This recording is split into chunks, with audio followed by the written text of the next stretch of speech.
অনেক দিন আগেকার কথা। হিমালয়ের এক পাহাড়ি গ্রামের জঙ্গলের মধ্যে বসবাস করত এক রহস্যময়ী পরী। শোনা যায় ওই পরীর রূপ নাকি অতীব মায়াবী।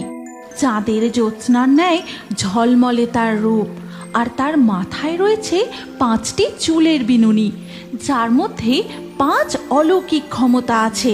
তার মধ্যে একটি বিনুনি যাকেই স্পর্শ করে সেই সোনায় বদলে যায়। আর সেই মায়াবী পরীর বাকি চুলগুলোর মধ্যে কি ক্ষমতা রয়েছে ঠাকুমা? বাকি চুলের বিনুনির মধ্যে ছিল তার আসল 4 শক্তি। আজ পর্যন্ত যে যে সেই পরীর সামনে পড়েছে আর কেউ ফিরে আসেনি। একবার এক রাজকুমার সেই পরীর সন্ধানে বেরিয়েছিল। ওই রাজকুমার তো ভারী সাহসী। সে ওই মায়াবী পরীর দেখা পেয়েছিল। যেই জঙ্গলে ওই পরীর ভয়ে কেউ যেতে সাহস করত না, সেখানে রাজকুমার দিনের পর দিন জঙ্গলের এ প্রান্ত থেকে ও প্রান্ত ঘুরে ঘুরে ওই সুন্দরী পরীকে খুঁজেই চলে। সুন্দরী পরী, তুমি কোথায়? বেরিয়ে এসো।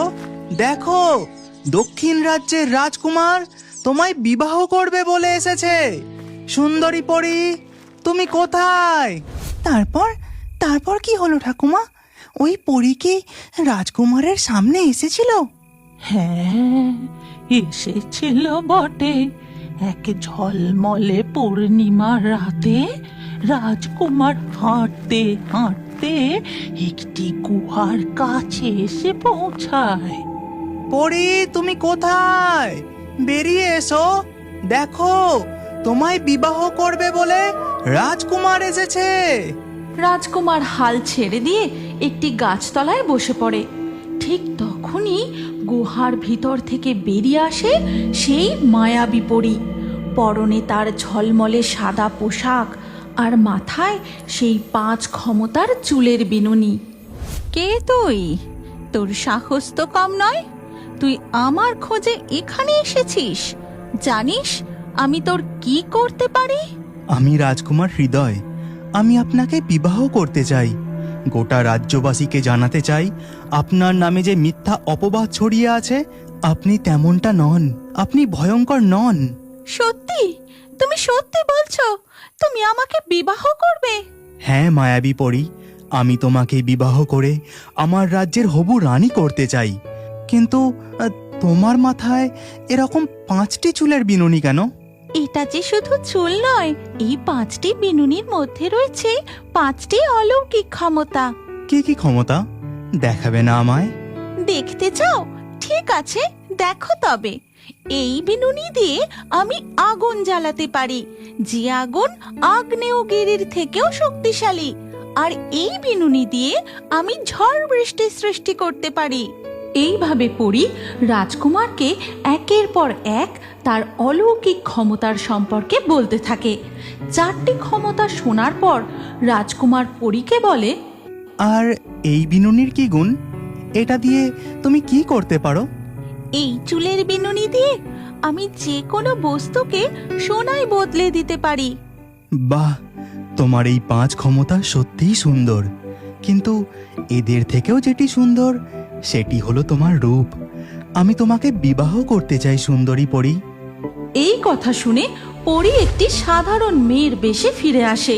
তারপর রাজকুমারকে বলে, চলো রাজকুমার, তোমাকে আমার আসল বাসস্থানে নিয়ে যাই। তোমার আসল বাসস্থান সেটা কোথায়? আমি তো এই জঙ্গলে শুধু গাছ আর গাছই দেখেছি। চলোই না, এবার আমি দেখাচ্ছি।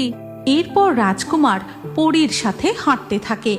ধীরে ধীরে সকাল হয়ে যায়। তারপর পরী একটি জায়গায় এসে থেমে যায়। কি হলো পরী, তুমি এখানে দাঁড়িয়ে পড়লে যে? তোমার আসল বাসস্থান কোথায়? এই তো এখানেই, আমরা পৌঁছে গেছি। কিন্তু এখানে তো কিছুই নেই, শুধুই গাছ।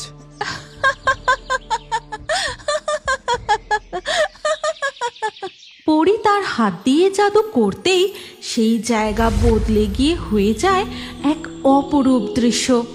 ঝর্ণা, তার পাশে ফুল ফুটে রয়েছে, প্রজাপতি উড়ছে, পাশ দিয়ে বয়ে চলেছে নদী। কি চমৎকার দৃশ্য! চোখের আড়ালে ছিল এমন অপরূপ জায়গা। হ্যাঁ রাজকুমার, আমি এখানেই থাকি। আমার নিরাপত্তার জন্য এই জায়গাটা আমি মানুষদের চোখের আড়ালে রাখি। এই স্থান আমার ভারী পছন্দ হয়েছে। আমি কি কিছুদিন এখানে থাকতে পারি? তারপর না হয় আমি তোমাকে সাথে নিয়ে আমার রাজ্যে ফিরে বিবাহ করব। ঠিক আছে রাজকুমার। এরপর রাজকুমার সেখানেই থাকতে শুরু করে। দিনের পর দিন বয়ে যায়। রাজকুমার তার রাজ্যে ফিরে যাওয়ার কথাই বলে না। সে আনমনা হয়ে কি যেন ভাবতে থাকে। রাজকুমার, তুমি সব সময় অত কি ভাবো বলো তো? আচ্ছা, আমরা কবে তোমার রাজ্যে যাব? ও তেমন কিছু না। আর কয়েকদিনের মধ্যেই আমি তোমায় সঙ্গে নিয়ে যাব। আচ্ছা পরি, তোমার ওই চুল দিয়ে ওই পাখিটিকে সোনার বানাতে পারবে? না, আমি পাখিটিকে সোনার করব না। আমি জাদু প্রয়োগ করলে যে ও নির্জীব হয়ে সোনা হয়ে যাবে। আচ্ছা বেশ, তাহলে গাছের ওই আপেলটাকে সোনার করো দেখি। ঠিক আছে, এটা আমি করতে পারি। এই বলে পরী সাধারণ মেয়ের বেশ থেকে পরীর রূপে ফিরে আসে। তারপর তার চুল দিয়ে আপেলটির উপর জাদু প্রয়োগ করতেই আপেলটি সোনার হয়ে মাটিতে ঝরে পড়ে। বাহ, দারুণ! এ তো একদম আসল সোনা। অন্যদিকে রাজা রণপ্রতাপ তার বড় পুত্রের জন্য ব্যাকুল হয়ে উঠেছেন। আমার বড় পুত্র হৃদয় যে এখনো ফিরল না, তবে কি সে তার কাজে সফলতা অর্জন করতে পারেনি? না না, এটা হতে পারে না। আপনি চিন্তা করবেন না পিতা, আমি উত্তরের জঙ্গলে আজই রওনা দিচ্ছি। আমি বড় রাজকুমারকে খুঁজে তাকে সঙ্গে নিয়ে ফিরব। আপনি নিশ্চিন্তে থাকুন। এই কথা বলে ছোট রাজকুমার উত্তরের জঙ্গলের দিকে রওনা দিয়ে দেয়। এরপর ধীরে ধীরে রাত হয়ে যায়। রাতের অন্ধকারে দেখা যায় রাজকুমার হৃদয় মায়াবী পরী আমায় সম্পূর্ণভাবে বিশ্বাস করে তার সাধারণ রূপে নির্ভাবনায় ঘুমোচ্ছে। এই সুযোগ এবার আমি এই কথা বলে রাজকুমার তার ছোঁড়া দিয়ে পরীর জাদুর চুল কেটে নেয়। এবার আমার রাজ্য হয়ে উঠবে পৃথিবীর সর্বশ্রেষ্ঠ শক্তিশালী রাজ্য। শত্রুপক্ষের কোনো রাজ্যই এই মায়াবী জাদুর শক্তির মোকাবেলা করতেই পারবে না। এই কথা বলে রাজকুমার হৃদয় সেখান থেকে বেরিয়ে তার রাজ্যের দিকে রওনা দেয়। তারপর ধীরে ধীরে ভোরের আলো ফোটে আর পরীর ঘুম ভাঙতেই, না না না, এ হতে পারে না। রাজকুমার হৃদয় আমার সাথে বিশ্বাসঘাতকতা করলো। আমি তাকে ভালোবেসে বিশ্বাস করেছিলাম, আর তার এই পরিণতি। প্রতিশোধ, প্রতিশোধ! আমি তাকে কিছুতেই ছেড়ে দেব না। তার গোটা রাজ্য ধ্বংস করে দেব।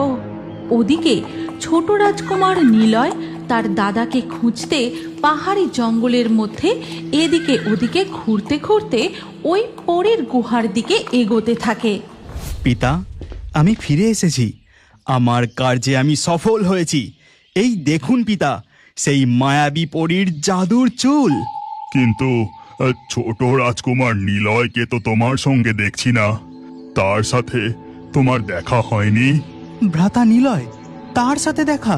কি ব্যাপার পিতাশ্রী, আমাকে খুলে বলুন। ছোট রাজকুমার নিলয় তোমার খোঁজে ওই উত্তরের জঙ্গলে রওনা দিয়েছে। সর্বনাশ! ভ্রাতা উত্তরের জঙ্গলে? এখন ওই জঙ্গলে যাওয়া মানে তো ওই মায়াবী পরী যে এখন প্রতিশোধের আগুনে জ্বলছে। এই গল্পের পরবর্তী পর্ব যদি তুমি দেখতে চাও তাহলে কমেন্টে নেক্সট পার্ট অবশ্যই লিখো। আর আমাদের রিও বার্ডস ফেসবুক পেজটি এক্ষুনি ফলো করে নাও। এই গল্পটি ভালো লাগলে লাইক করে শেয়ার করে দাও।